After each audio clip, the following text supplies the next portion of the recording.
Folks, welcome back to the Food for the Faithful channel with me, Bill Reimer, your reluctant prophet. I've had a few desultory conversations over these last few days with people incapable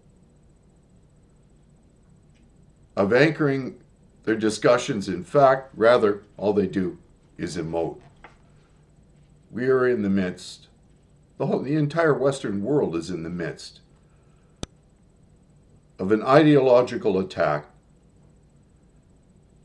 that has reduced reason to nothing but feelings, subjective feelings. The West is not built on everyone's individual subjective feeling. Onasiri brought to my attention the other day a study done in Finland, the result of woke ideology. And the study has been published in the National Post. I'm going to read from that. The link to the article is plugged into the blog. Look at the blog to find it, but let me read from the article. People with woke beliefs experience higher anxiety and depression. Study. The study involved nearly 6,000 participants in Finland, including university faculty, students, and the general public. Woke beliefs are associated with increased instances of anxiety and depression, according to a new study published in the Scandinavian Journal of Psychology. Released earlier this month, the study involved nearly 6,000 participants in Finland, including university faculty, students, and the general public. The CSJA was based on theoretical frameworks from intersectional feminism, critical race theory, and queer theory. Researchers developed a 7-item scale known as the Critical Social Justice Attitudes Scale, or CSJAS, to assess attitudes toward critical social justice defined as systemic injustices affecting various identity groups. The CSJAS evaluates agreement or disagreement with 7 statements, with each statement targeting a specific aspect of social justice discourse, including racism, microaggressions, and gender identity. The scale reads as follows. If white people have, on average, a higher level of income than black people, it is because of racism. University reading lists should include fewer white or European authors. Microaggressions should be challenged often and actively. Trans women who compete with women in sports are not helping women's rights. That's reverse scored. We don't need to talk more about the color of people's skin. A white person cannot understand how a black person feels equally well as another black person. A member of a privileged group can adopt features or cultural elements of a less privileged group. Again, reverse scored. For the statements that are reverse scored, agreement indicates a stance opposite to what's written. Reverse scoring allows all answers to be interpreted in the same direction, even when questions are asked in different ways, some positively and some negatively. The findings reveal that women showed significantly more support for critical social justice propositions than men, and overall, such support was less common in Finland than public and media discussion would have one believe. Being on the political left was found to be more predictive of lower mental well-being than high critical social justice scores alone. People who support left-wing parties and female university students in social sciences, education, and humanities, as well as other people with other gender, were the most in support of the scale items, wrote the study authors. The research aimed to fill the gap in empirical data regarding the prevalence and impact of critical social justice attitudes. The CSJA scale is intended as a tool for future research, including focusing on populations beyond Finland. Previous studies have found that varying political ideologies are linked with different social attitudes, ways of thinking, and even personality traits. A 2003 study in the Psychological Bulletin found that conservatism is linked to a greater fear of death, desire for stability, dogmatism, and a craving for order, while being less open to new experiences and less tolerant of uncertainty. Such studies have found that political activism might contribute to psychological well-being by providing a sense of purpose and community, while others have found that high levels of engagement with social justice issues may contribute to stress and burnout. End of quote from that article. Again, the link is there for you to read it for yourself. Each symptom of the effects of this ideology is solidly rooted in one overwhelming characteristic: viewing the world through an emotional lens rather than through the lens of reason. Should we be surprised then that this hyper-emotionality leads to emotional instability? So here is a quick rule of thumb to help you determine if you are dealing with an ideologically possessed person, particularly when a discussion with them may go sideways. The tell is that your interactions with them will be based upon their subjective feelings rather than an appreciation of objective reality. Ethics, epistemology, and ontology be damned. They will project their insecurities onto you, then blame you for their reaction to your use of reason. This is how you know if you're dealing with an emotional 3-year-old who is incapable of using reason and demonstrable facts to arrive at informed opinions. Possessed by their emotions, they will often go so far as to demand that your arguments be silenced, while labeling your viewpoint as dangerous and you hateful for defending it. It is best to avoid these folks if possible, but frankly, triggering them does afford me such tremendous pleasure. I actually I seek them out. And for me, as the reluctant prophet, I can predict with virtually 100% accuracy their reaction every single time. It happened yesterday, and it happened again today. So allow me to expand on these ideas.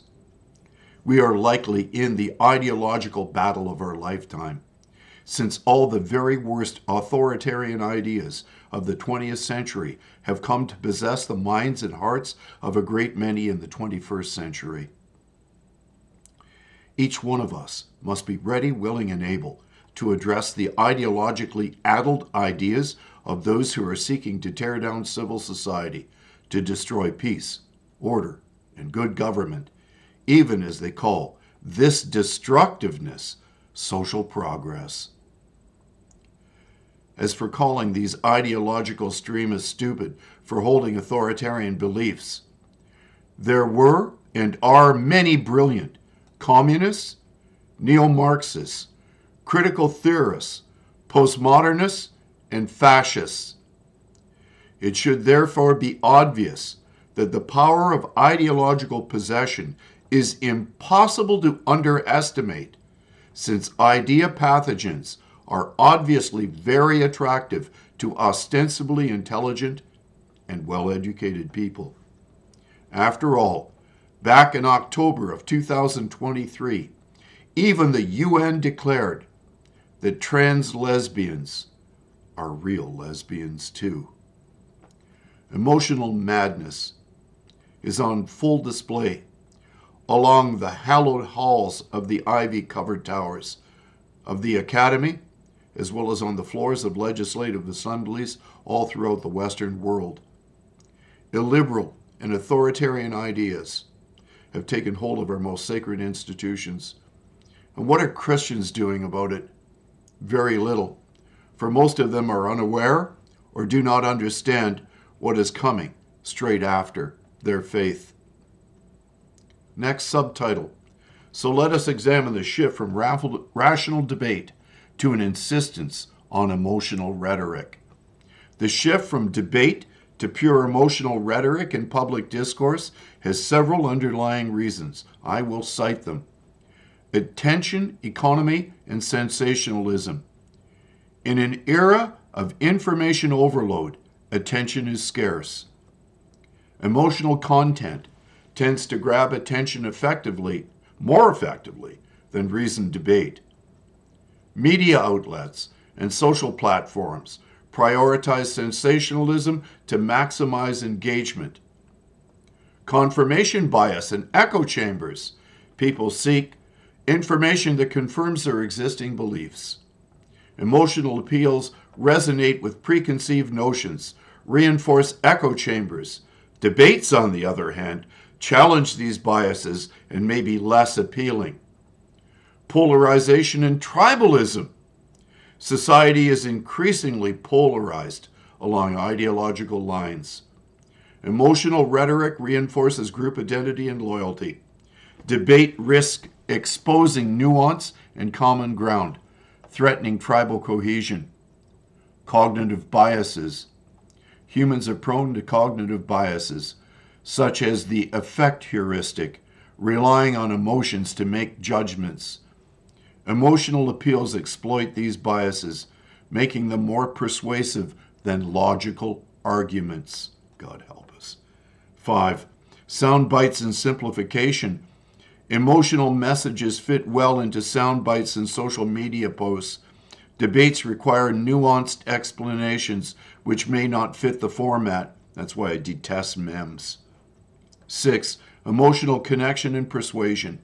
Emotions create a stronger connection with audiences. People remember how a message made them feel more than its logical details. Rhetoric leverages this emotional impact for persuasion. 7. Lack of critical thinking education. This is a good one. Education systems often prioritize memorization over critical thinking. Emotional appeals require less cognitive effort than dissecting complex arguments. 8. Political strategy and populism. Populist leaders thrive on emotional rhetoric. Debates can often expose weaknesses or inconsistencies, so emotional appeals are safer politically. 9. Media consumption habits. Quick consumption of news and information favors emotional sound bites. Debates demand time and attention, which modern audiences may not invest. And 10, finally, loss of civility and respect. Debates can devolve into personal attacks. Emotional rhetoric avoids confrontation and maintains a veneer of civility. In summary, while emotional rhetoric has its advantages in capturing attention and shaping public opinion, it comes at the cost of reasoned discourse and critical thinking. Striking a balance between emotional appeal and rational debate remains a challenge in today's communication landscape. All the links below that section that were used to derive that information. And my summing up of our current dilemma, evolutionary psychologist, author, and podcaster Dr. Gad Saad brilliantly sums up our struggle against these damaging ideas. Quoting Dr. Saad, "I'm trying to avoid that which has been tried in previous societies and failed. I'm trying to make people understand that the anomalous reality that the West was able to create. I say anomalous because in the history of human civilization, it is a complete outlier that we've had the types of societies that we are able to create in the West. This is not the default value.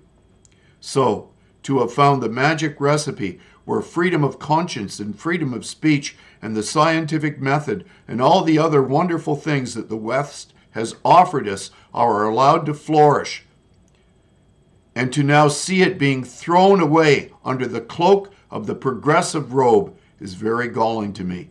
It upsets me. It angers me. I become righteously, I think, indignant.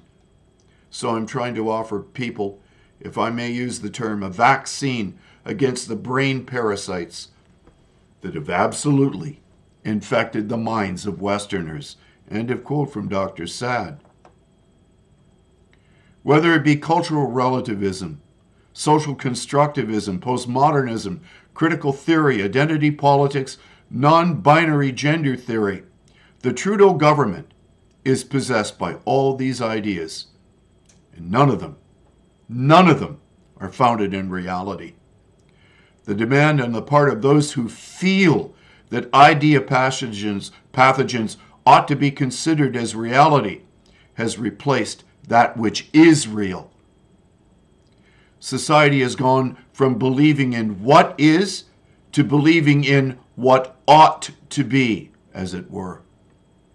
To say that is impossible to build a functional society in this type of delusion is to say almost nothing. But it goes far beyond Trudeau and his government, since the idea pathogens that Dr. Sad has warned us about now infect vast swathes of the population. So much so that Canada is no longer divided on political lines. Rather, Canada, indeed the broader Western world, is now divided between what is known to be scientifically and biologically possible versus the delusional feelings of the many who've come to demand that we acknowledge that their fantasies are in fact realities. I mean, what could go wrong? Well, we are presently finding that out, even as the evidence pours in that this deck of cards is collapsing in upon itself, just as the Finnish study clearly demonstrated. For we have managed to create a generation of anxious, depressed nihilists. And if you think this is progress, then you have lost your freaking mind. From Romans chapter 1, verse 18. For the wrath of God is revealed from heaven against all ungodliness and unrighteousness of men who suppress the truth in unrighteousness. This is what we're witnessing. A species of suppression of truth that hasn't existed in the West, writ large, in hundreds of years. God bless you. Have a wonderful evening. Share this with your friends. Debate with them. Debate with me. Dare to speak the truth. Have a lovely night.